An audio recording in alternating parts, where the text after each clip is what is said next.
Okay guys, நீங்கள் பார்த்துட்டு tech four Tamil channel. இந்த வீடியோவில் மிஸ் 16Xோட ஒரு ஹேண்ட்ஸான பற்றி தான் பார்க்க போகிறோம். ஓகே, இந்த ஃபோன் வந்து சொல்லலாம் ரெட்மி நோட் 7 ப்ரோக்கு காம்படிட்டிவ் கூட சொல்லலாம். ஓகே, ஃபோனோட ஓவர்வியூலேருந்து ஃபஸ்ட் ஆரம்பிப்போம், லேட்டர் இது பேசலாம். ஃபோனோட பாட்டம் சைடு பார்த்தீங்கன்னா டைப் சி போர்ட், ஸ்பீக்கர்ஸ் கூடவே 3.5mm ஹெட்ஃபோன் ஜாக்கம் வச்சிருக்காங்க. மிஸ் அவங்க லான்ச் பண்ண எந்த ஃபோன்லையுமே இதுவரை ஹெட்ஃபோன் ஜாக்கை ரிமூவ் பண்ணதே இல்லை. இது ஒரு நல்ல விஷயம் தான். ஃபோனோட டிஸ்பிளே பார்த்தோம்னா 6.2 inches full HD plus resolution display கொடுத்துருக்காங்க. இது சாம்சங்கோட சூப்பர் AMOLED டிஸ்பிளே. இந்த ஃபோன் வந்து இன் டிஸ்பிளே ஃபிங்கர் பிரிண்ட் ஸ்கேனரும் உண்டு.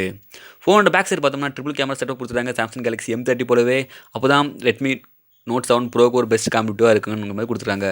ஃபோனோட ஸ்பெசிஃபிகேஷன் பார்க்கலாம். இந்த ஃபோன் வந்து Snapdragon 675 சிப்செட் ப்ராசஸில் ரன் ஆகுது. ரெட்மி நோட் 7 ப்ரோ போலவே. ஆல்சோ இந்த ஃபோன் வந்து 4GB RAM, 6GB RAM and 8GB RAM வரை கிடைக்கும். And 64GB, 128GB and 250GB storage வரை இந்த ஃபோன் வந்து சேல்ஸுக்கு வரும். பட் இந்த ஃபோன் இந்தியாவுக்கு கண்டிப்பாக வருமாங்கிறது கிளியராக தெரியல. இந்த ஃபோன் ரன் ஆகுது வந்து Android 9 லேட்டஸ்ட் வெர்ஷன் ரன் ஆகுது. அப்கமிங் அப்டேட்டில் இந்த ஃபோனுக்கு வந்து டார்க் மோட் வரும்னு சொல்லியிருக்காங்க. ஓகே, கேமரா வச்சு பார்க்கலாம். மெயின் கேமரா வந்து 14 மெகாபிக்சல் கேமரா கொடுத்துருக்காங்க. இது வந்து சாம்சங்கோட சென்சார் தான், சோனி சென்சார் இல்லை. அண்ட் செகண்டரி கேமரா வந்து நார்மல் கேமரா வந்து 48 மெகாபிக்சல். செகண்டரி கேமரா வந்து அல்ட்ரா வைட் ஆங்கிள் கேமரா கொடுத்துருக்காங்க.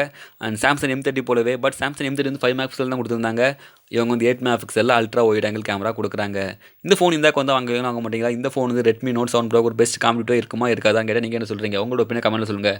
என்ன பொறுத்தவரை டிஸ்பிளே நல்லா தான் இருக்குது. அண்ட் கூடவே இந்த ஃபோன் வந்து இன் டிஸ்பிளே ஃபிங்கர் பிரிண்ட் இருக்குது, ட்ரிபிள் கேமரா செட்டப்ஸ் இருக்குது. பட் சாம்சங்கோட சென்சாருங்கிற பொறுத்தவரை கிட்டத்தட்ட சோனியும் சாம்சங் சென்சார் கிட்டத்தட்ட ஒரே இதுதான். பட் ஒரு சின்ன புள்ளி டிஃப்ரென்ஸ் வேணாலும் இருக்கலாம் சாம்சங் சென்சாருக்கும் சோனி சென்சாருக்கும்.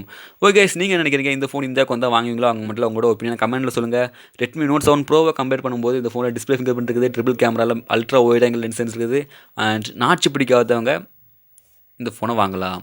எனிவேஸ், இது வந்து ஹேண்ட்ஸான இடத்துல ரெக்கார்ட் பண்ண வீடியோ. Totally 2 variants. ஒன்று வந்து பிளாக் கலர், ஒன்று வந்து 2L variant blue and light popular கலரில், ஷைனிங் கலரில், கிரேடின் கலரில் லான்ச் பண்ண போகிறாங்க. எனிவேஸ் காய்ஸ், இவ்வளோ தான். உங்களோட ஒப்பீனியன் என்ன?